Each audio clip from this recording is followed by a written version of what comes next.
Yes. Wow. We're talking about Zimbabwe right now. Country of my birth, country where I come from, country where I call home. Fortunately, I'm not there because just like millions of other Zimbabweans, we actually migrated. I just actually migrated to Irk and seek for greener pastures because home was not providing for opportunities.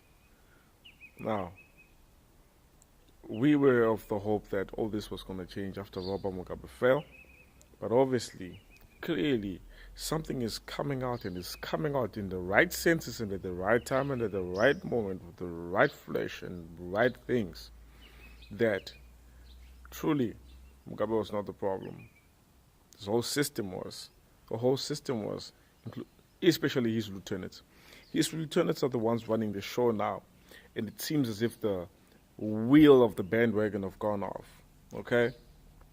The wheel of the bandwagon have gone off, and what we're looking at now is a country that is simply diminished, disintegrated, and relapsed back into 2008.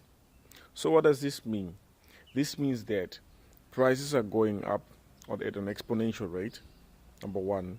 Number two, human rights abuses have begun and continue unabated. Number three, we have a government that simply does not listen to its people, a government that is so arrogant. Number four, we have a government that is too much intervening within the economy. Okay? We have a government that's intervening in the economy. Mnangagwa promised that he is going to run or preside over an economy, over a country that is a free market economy. So if they are escalating prices the way they're doing now with regards to the fuel, regulating the fuel industry is how they're doing now, how do you expect the market to be free? And then on top of that, you then tell retailers that if they increase prices, then the full wrath of the law will descend upon them. They're not expecting people to do that. Really, does that make sense? Does that make sense, freaking Mnangagwa? No, it does not make sense. It only means that when you increase fuel, there's going to be a ripple effect. People need logistics. People need to transport their food. People need to commute to and from work all the time. So when the fuel is increased, the commuting fees goes up, the logistics fees goes up. I cannot, as a businessman, fold my hands and let my profits drop to zero whilst the fuel goes up and you tell me not to do anything and I don't do anything about that. Damn. I just wonder sometimes what is there for the country. But hope is there. Let me tell you how hope is going to be there. First of all, we need to disband that bond note. Gresham's law says that there's good money and there's bad money. Then good money always disappears. People always run for the good money, and then the bad money is the one that's stuck. So at the moment right now, the government that is there simply created a situation where all the US dollar disappears. When the US dollars disappear, what happens next? When the US dollar disappears, what happens next? What happens next is you're only left with the bond note. And the bond note is the one that is the bad money. Then when the bad money is there, access to foreign currency simply diminishes. This is a situation that we're having. So we're in a position where the government is the only middleman right now that is actually having access to this foreign currency, and they are misallocating it. This is where corruption starts in. This is where black market creeps in. We all know that. They were warned before that the bond note will not work.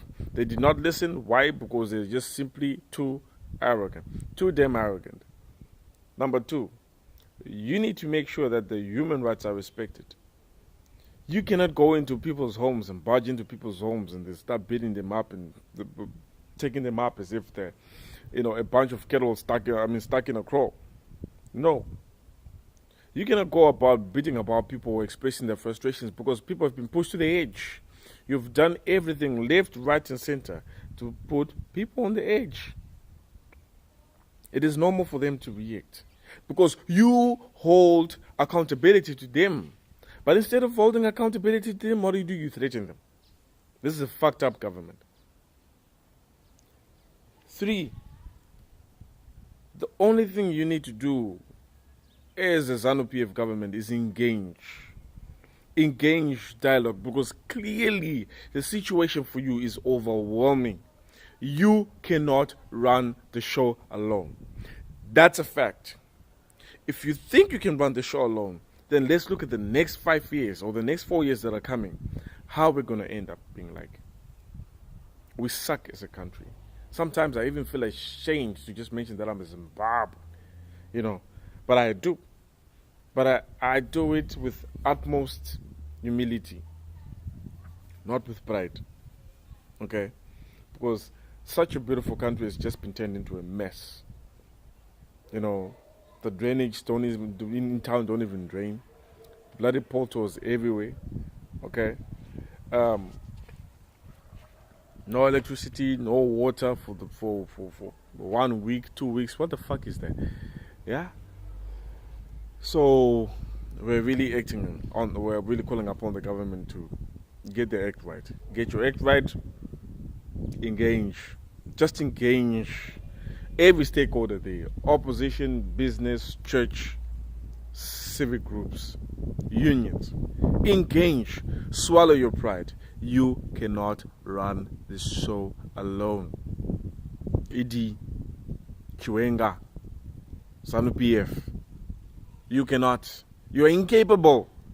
Zimbabwe is much more complicated than that. It needs consensus. It needs dialogue. Engage.